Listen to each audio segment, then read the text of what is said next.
नमस्कार मेरी YouTube family हमशिका voice में आप लोगों का स्वागत है। आइए सुनते हैं फिर से एक नई कहानी।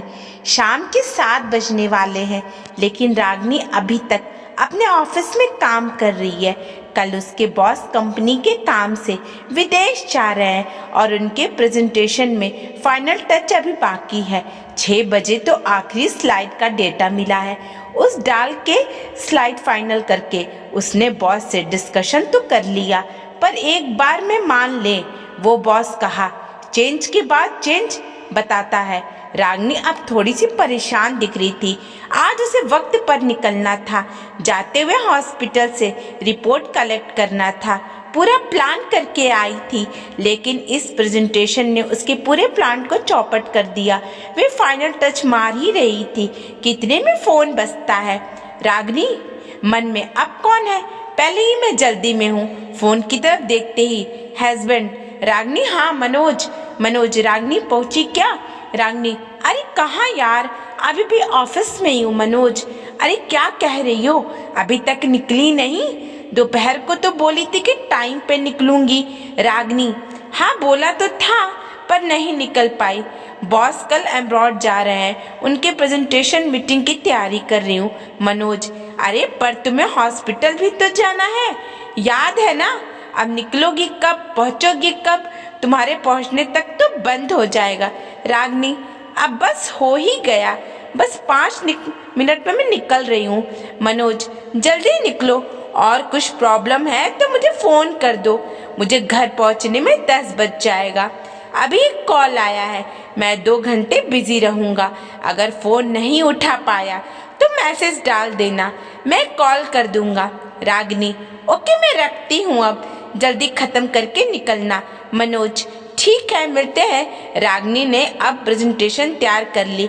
वो बॉस को ईमेल करती है और इंटर कॉल पे कॉल करती है। रागिनी बोलती है कि सर मैंने वो सब चेंजेस करके पीपीटी आपको भेज दी है, आप चेक कर लीजिएगा।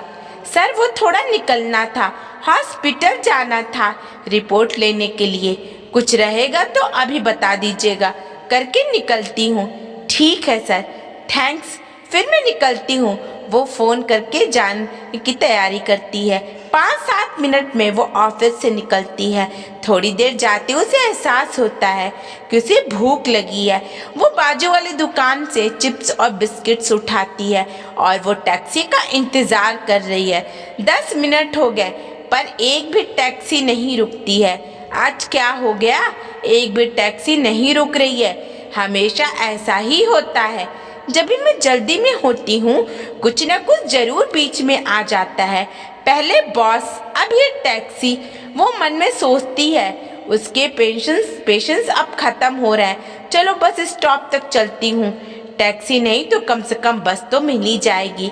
ये सोच के वो बस स्टॉप की तरफ चल देती है। 5-7 मिनट में पहुँच जाती है। बसें आ तो रही हैं पर सब खचाखच भरी हुई हैं। वो अपने एरिया वाली बस की राह देखना शुरू कर देती है। खड़े खड़े अपने बैग से चिप्स निकालती है। चिप्स खाते खाते उसका ध्यान बार बार घड़ी की तरफ जाता है। समय बीता जा रहा है और ये बस आने का नाम नहीं ले रही है। पता नहीं मैं समय पे पहुंच पाऊंगी कि नहीं, मैं मन ही मन में सोच रही थी। जैसे जैसे समय बीता जा रहा था और वे और बेचैन होती जा रही थी। ना टैक्सी ना बस, पता नहीं आज क्या प्रॉब्लम है। वो इधर उधर देख रही थी। अचानक उसका ध्यान बस स्टॉप के अंदर वाले बेंच पे बैठी एक नन्ही लड़की पर जाता है। वो लड़की भी उसी की तरफ देख रही थी। क्या प्यारी सी बच्ची है, पर ये ऐसे अकेले क्यों बैठी है? रागिनी मन में सोचती है। रागिनी चारों तरफ देखती है। बस स्टॉप पे एक और आदमी खड़ा होता है। शायद ये बच्ची इनके साथ रहेगी, और कोई दिख भी तो नहीं रहा है। 2-3 मिनट बाद बस आकर रुकती है।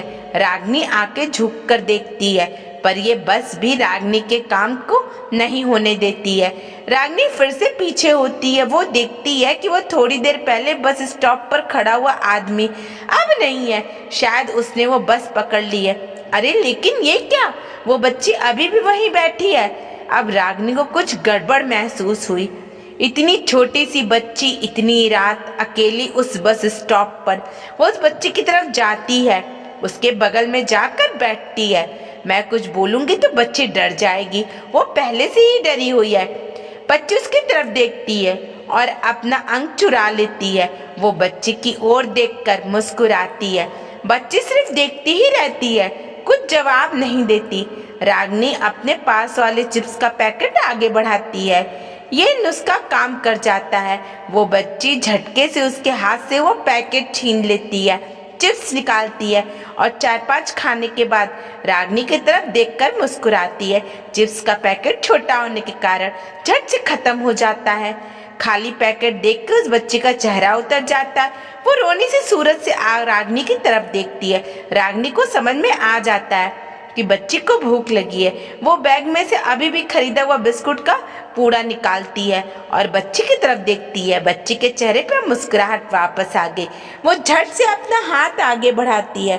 रागिनी पूड़ा पीछे छुपाकर बच्ची से पूछती है, ये आपको तभी मिलेगा जब आप अपना नाम बताएंगे।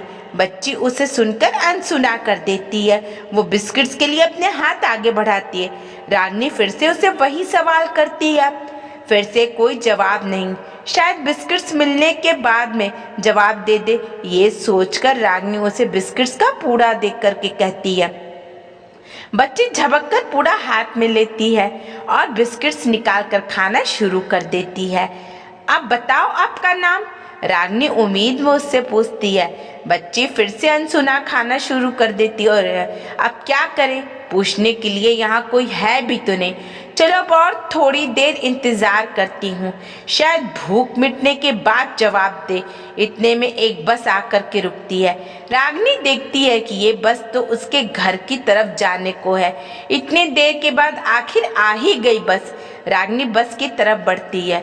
वो उसमें चढ़ने ही वाली होती है, तभी उसका ध्यान बच्ची की तरफ जाता है। पर ये बच्ची, इसका क्या, मैं इसे अकेले कैसे छोड़ दूं? वापस पीछे हटती है। बस अभी भी वहीं खड़ी है।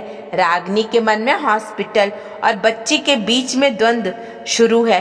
कुछ ही पलों में वो बस निकलने वाली है। आखिर रागिनी पीछे हटती है। वो बच्ची को उस हालात में नहीं छोड़ सकती है। वो पीछे मुड़ के बच्ची की तरफ देखती है। वो बच्ची बिस्किट खाना रोककर रागिनी की तरफ ही देख रही होती है। उसके चेहरे को देखकर रागिनी को साफ पता चलता है कि वो बच्ची डरी हुई है। उसे डर है कि कहीं रागिनी अकेली ना चली जाए, इसलिए वो डरी सहमी से रागिनी की तरफ देख रही है।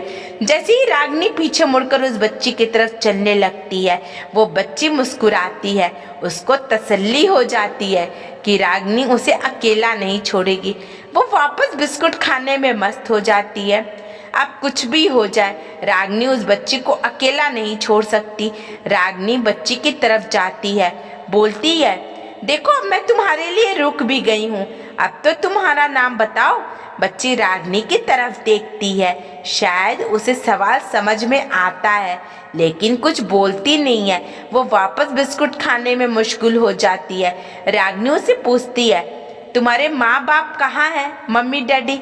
जैसे ही मम्मी डैडी का नाम सुनती है, वो बच्ची बिस्कुट खाना रोककर रोने लगती है। उसके आंखों से आंसू छलकते हैं। रागिनी बच्ची को अपने करीब ले लेती है। देखो बेटा, मैं तुम्हें तुम्हारे मम्मी डैडी के पास पहुंचा देती हूँ, लेकिन कहाँ पर है और वो तुम्हें यहाँ अकेले छोड़कर कहाँ चले गए? बच्ची सिर्फ रागिनी की तरफ देखती है, लेकिन कुछ नहीं बोलती। अपने हाथ से उस तरफ इशारा करती है। अच्छा, तुम्हारे मम्मी डैडी उधर गए हैं? बच्ची फिर कोई जवाब नहीं देती है। कहीं ये बच्ची गूंगी तो नहीं? रागिनी मन मन में सोचती है। बेटा, आप कुछ बोलती क्यों नहीं हो? बच्ची सिर्फ रागिनी का मुंह ताकती रहती है। बेटा, आप बोल सकती हो। फिर कोई जवाब नहीं। अब रागिनी को सूझ नहीं रहा था कि करना क्या है। वो बच्ची को अपने साथ चलने के लिए कहती है। बच्ची झट से रागिनी का हाथ पकड़ लेती है। रागिनी देखती है कि सामने एक दुकान है। रागिनी बच्ची को लेकर दुकान की तरफ जाती है। वो दुकानदार से पूछती है रागिनी भैया साहब, क्या आप इस बच्ची को जानते हैं? दुकानदार, नहीं मैडम, क्यों, क्या हुआ? रागिनी, ये बच्ची अकेले ही सामने बस स्टॉप पर बैठी थी, पता नहीं अकेले कैसे पहुंच गई। क्या आपने देखा उसे कौन वहां पर छोड़ गया? दुकानदार, नहीं मैम साहब, मेरा ध्यान नहीं था।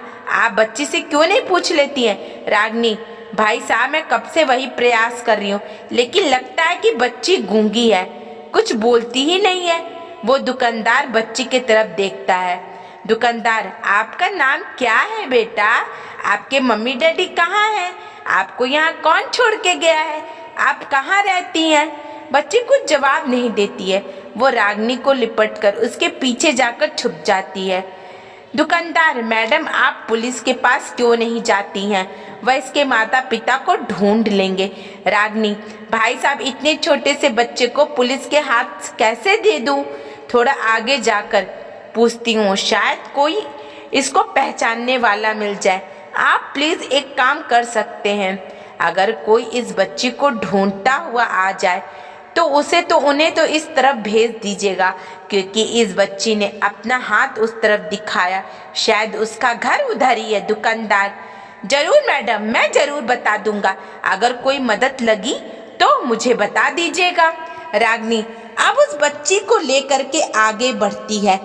थोड़ा आगे जाने के बाद उसे और 4-5 दुकान दिखाई देती है। उसमें से एक दुकान खाने पीने की है। रागनी बच्ची को लेकर के उस दुकान पे जाती है। रागनी, भाई साहब आप इस बच्ची को जानते हो? पहले कहीं देखा है? दुकानदार, नहीं तो क्यों, क्या हुआ? रागनी, अरे ये बच्ची अकेले ही वहाँ बैठी थी, शायद बोल भी नहीं पाती है, इसलिए बता नहीं पा रही है उसके माता पिता कहाँ पर हैं। मैंने सोचा यहीं आसपास की रही होगी, इसीलिए पूछ रही हूँ।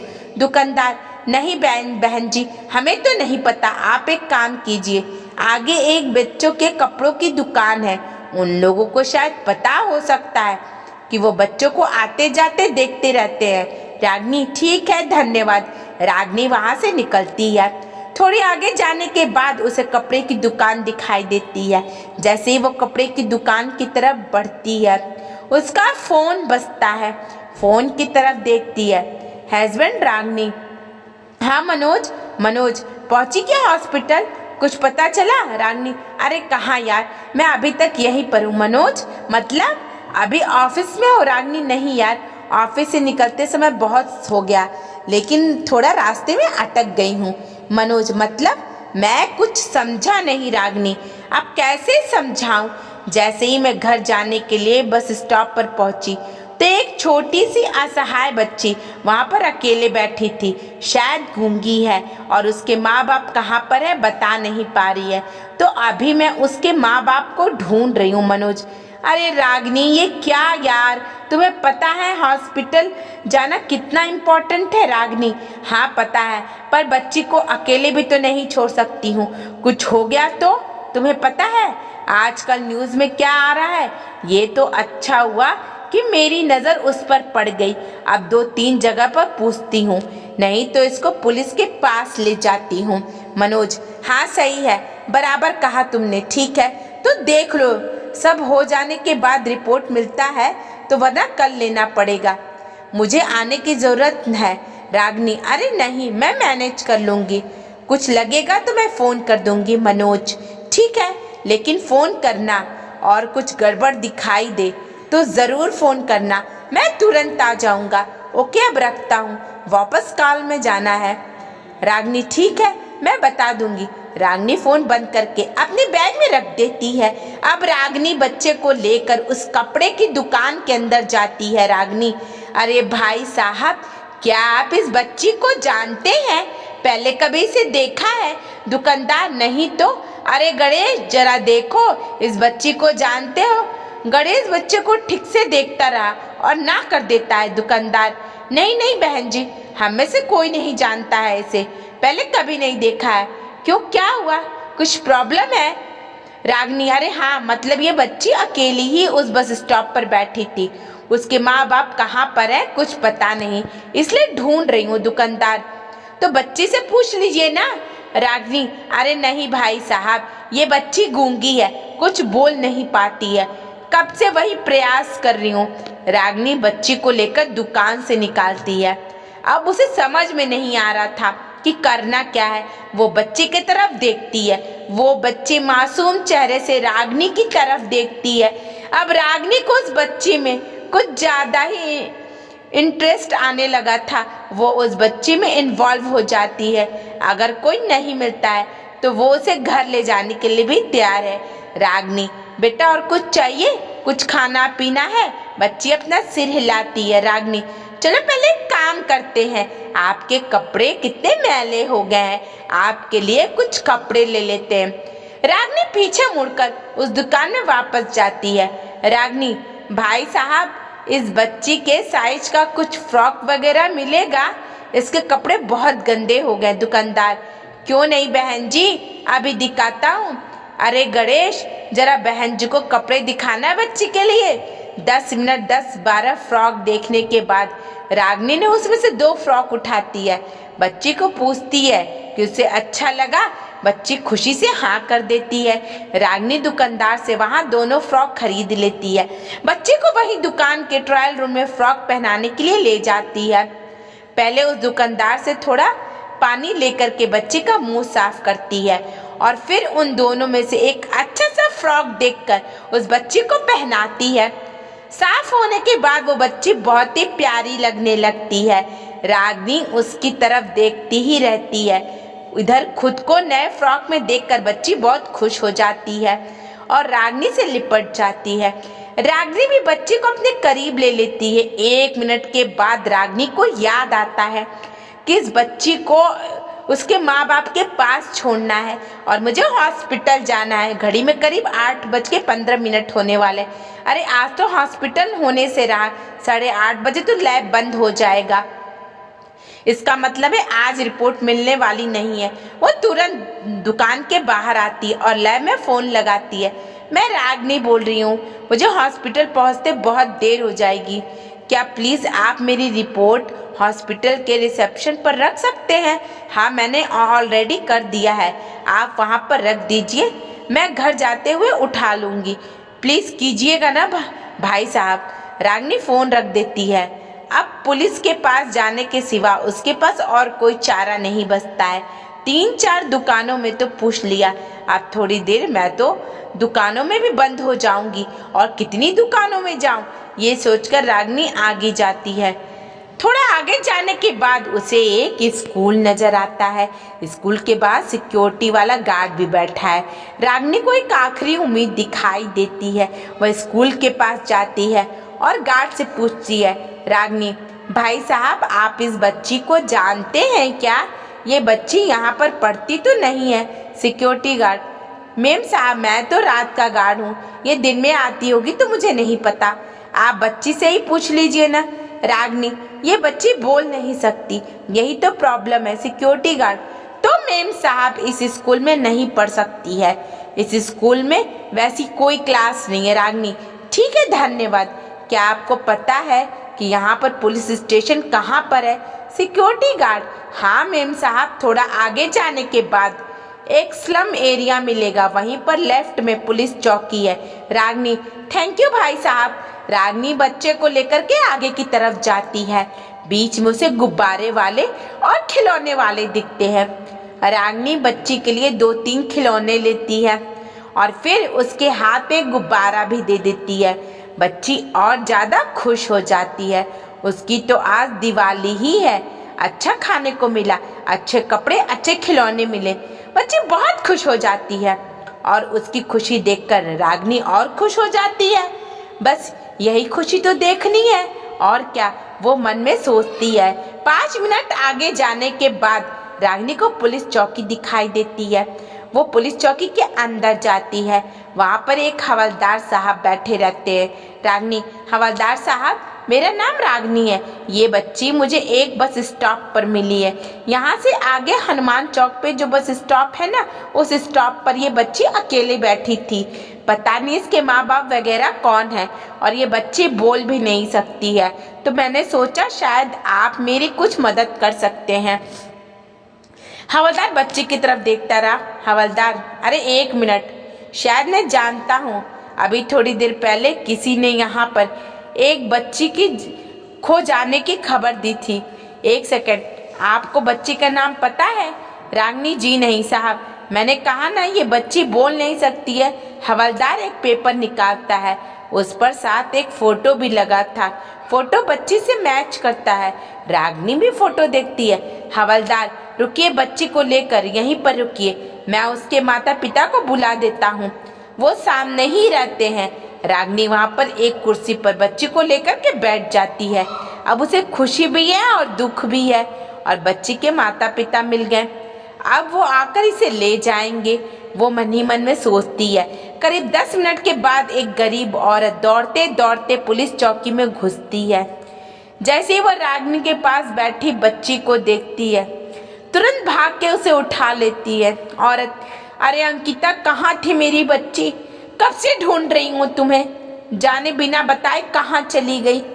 पीछे से बच्ची के पापा भी चले आते हैं, वह भी नजदीक आकर रागनी को गले लगा लेते हैं। बच्ची के पिता, अरे मेरी बच्ची कहाँ चली गई थी तुम? कहाँ कहाँ नहीं ढूंढा तुम्हें? वो दोनों हवलदार के पास चले जाते हैं। बच्ची के पिता, धन्यवाद हवलदार साहब, बच्ची को ढूंढने के लिए।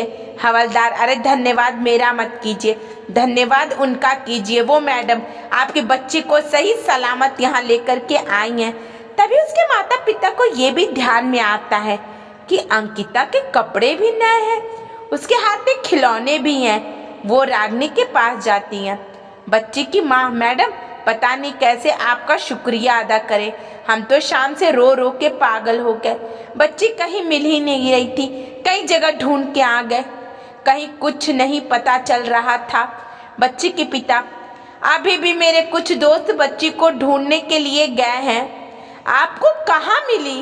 रागनी, जी ये हनुमान चौक में बस स्टॉप पर बैठी थी, मैं अपने ऑफिस से निकली थी और बस के लिए वेट कर रही थी, देखा तो ये बच्ची अकेले पीछे बैठी हुई थी। मैंने पूछने की बहुत कोशिश की लेकिन कुछ बोल नहीं रही थी। बच्ची की माँ, मैडम अंकिता बोल नहीं पाती। रागनी, बीच में बहुत सी जगह पर पूछा पर कोई से पहचान नहीं सका, इसलिए सीधा पुलिस थाने चली आई। बच्ची की माँ रागनी के पैर छूने लगती है। रागनी उन्हें रोककर उठा लेती है। रागनी, अरे ये क्या कर रही हैं आप? बच्ची की माँ, आपका बहुत एहसान हुआ है हम पे। रागनी, इसमें एहसान की क्या बात है, लेकिन हनुमान चौक तो यहाँ से बहुत दूर है, ये बच्ची यहाँ से वहाँ पर कैसे पहुँच गई? बच्ची के पिता, वो क्या हुआ, शाम को मैंने उसे थोड़ा डांटा था, उसने रोना चालू कर दिया, रोते रोते बाहर चली गई, हमें लगा यहीं कहीं जाकर बैठी होगी या पड़ोस में दोस्तों के पास गई होगी, आ जाएगी अभी। लेकिन आधा घंटा होने के बाद जब वो वापस नहीं आई तो हमने उसे ढूंढना चालू कर दिया। हम दोनों ने आजू बाजू में बहुत सी जगह पर ढूंढा, बहुत लोगों को पूछा लेकिन किसी से कुछ नहीं पता चला। रो रो के इसकी तो जान ही निकल रही थी। तभी हमने पुलिस स्टेशन पे आकर कंप्लेन लिखवाई और फिर ढूंढने के लिए चले गए थे। जैसे ही हवलदार साहब का फोन आया तुरंत दौड़कर आ गए रागनी। अरे भाई साहब, इतनी छोटी सी बच्ची को कोई डांटता थोड़ी है। बच्चे के पिता, अब क्या करें मेम साहब, ये तो होता ही रहता है, कुछ ना कुछ करना पड़ता है, लेकिन हमें क्या पता वो घर छोड़कर चली जाएगी। रागनी, भाई साहब आइंदा से इसको मत डांटिएगा, कितनी प्यारी बच्ची है, ऐसी बच्ची को कोई डांट भी कैसे सकता है। बच्चे के पिता, जी मेम साहब बिल्कुल हम ध्यान रखेंगे। और ये कपड़े खिलौने वगैरह? रागनी, अरे वो तो प्यारी सी अंकिता के लिए मेरी तरफ से छोटा सा तोहफा है, उसके वजह से मेरी शाम बहुत अच्छी कटी, बहुत प्यारी बच्ची है आपकी, मैं उससे मिलने के लिए वापस आऊँगी। बच्चे की माँ, अरे ज़रूर मेम साहब, आप कभी भी आइएगा, और पता नहीं मैं आपका शुक्रिया कैसे अदा करूं। रागनी, उसकी कोई ज़रूरत नहीं है, खुशी तो मेरी थी, मुझे अंकिता के साथ थोड़ा समय बिताने का मौका मिल गया। जाओ बेटा, अपने घर जाओ, हमें बाद में वापस मिलेंगे। अंकिता झट से अपने पापा की गोदी से अंकिता की तरफ झपकती है। वो बहुत खुश है, आज उसको बहुत नई चीज़ मिली, खिलौने मिले, कपड़े मिले। वो रागनी को एक झप्पी दे देती और फिर उतरकर अपने माँ बाप के साथ चली जाती है। रागनी उनके पीछे पुलिस स्टेशन से नीचे उतरती है और आगे जाने वाली ही होती अंकिता को देखने लगती है। आज उसे जल्दी थी, लेकिन उसका समय बहुत अच्छा बीता था। तब उसे ध्यान आता है, अरे 8:45 तो बज गए हैं, पता नहीं वो लेबोरेटरी में रिपोर्ट रखी होगी कि नहीं। वहाँ से टैक्सी गुजर रही थी। रागिनी हाथ दिखाती है, टैक्सी रुक जाती है। भैया भैया मेट्रो हॉस्पिटल जाना है, राजेंद्र नगर चलोगे? चलिए। टैक्सी वाला तैयार हो जाता है। रागिनी टैक्सी में बैठकर हॉस्पिटल की तरफ निकलती है। 20 मिनट में हॉस्पिटल पहुंच जाती है। जैसे ही हॉस्पिटल में पहुंचती है, अपनी दाहिनी तरफ देखती है, लैब बंद हो गई। हॉस्पिटल के रिसेप्शन पर जाती है। मेरा नाम रागिनी है, मेरे लिए लैब वालों ने कुछ रिपोर्ट रखे हैं क्या? रिसेप्शन वाली लड़की टेबल पर रखा हुआ एक लिफाफा रागिनी के हाथ में दे देती है। जैसे ही लिफाफा मिलता है, रागिनी की धड़कनें तेज हो जाती हैं। पता नहीं अंदर क्या लिखा होगा, वो मन ही मन में सोचती है। Thank you very much, Ragini उसे बोलती है और वो रिपोर्ट लेकर हॉस्पिटल की लॉबी में आ जाती है। वहाँ पर भगवान की मूर्ति है। रागिनी हाथ जोड़कर भगवान को प्रणाम करती है और वो लिफाफा खोलती है। जैसे ही वो रिपोर्ट पढ़ती है, उसकी आंखों से आंसू छलकने लगते हैं। वो भगवान को एक बार फिर प्रणाम करती है और आंसू पोंछती है। क्यों ना हो, आखिर शादी के 15 साल बाद 4 बार IVF फेल होने के बाद आखिरकार वो मां बनने जा रही है। अपने 5वें और आखिरी अटेम्प्ट में डॉक्टर ने उसे चेतावनी दी थी कि ये अटेम्प्ट नहीं करना चाहिए, क्योंकि उसकी उम्र अब ज़्यादा है और ये रिस्क हो सकता है। फिर भी वो रिस्क लेती है। उसका दिल भर आता है। तुरंत उसके सामने अंकिता का चेहरा हो जाता है और वो अपने पर्स में हाथ डालती है अपना फ़ोन निकालने के लिए। ये खुशखबरी मनोज को भी तो देनी है। उसने तो बच्ची का नाम भी सोच लिया है, अंकिता। दोस्तों, आपको कहानी कैसी लगी? अगर अच्छी लगे तो लाइक कमेंट शेयर कीजिएगा और चैनल पर नहीं है तो चैनल को सब्सक्राइब कीजिएगा। धन्यवाद।